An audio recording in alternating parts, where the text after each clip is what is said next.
14 तारखेला बारामतीमध्ये एक जाहीर मेळावा आणि जाहीर सभा देखील होत आहे. विधानसभेच्या निवडणुकीसाठी एक जाहीर मेळावा नाही, महामेळावा आहे. तुम्ही अंडर एस्टिमेट करू नका. प्रदेशाध्यक्ष त्यांचे प्रदेशाध्यक्ष म्हटले की ऐतिहासिक सभा आम्ही त्या ठिकाणी घेऊ. ऐतिहासिक सभा घेऊ शकतात ना, ते शेवटी ताकद त्यांची मोठी आहे. सर्व साधनं असल्यावर मेळावा घेणं काही सोपं नाही. आम्ही लहान पक्ष आहोत, आम्ही कार्यकर्त्यांना घेऊन छोटे छोटे मेळावे घ्यायचा प्रयत्न करू. पण इव्हेंट मॅनेजर जसं सांगेल तसा आता निर्णय करायचा तिकडे ठरलेला आहे.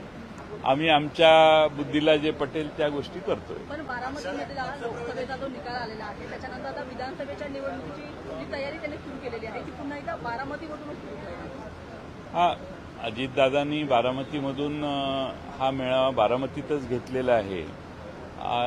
याची काही कारणं असतील. मध्ये लोकसभेच्या निवडणुका झाल्या, मतदानाचे आकडे तिथले बघितले.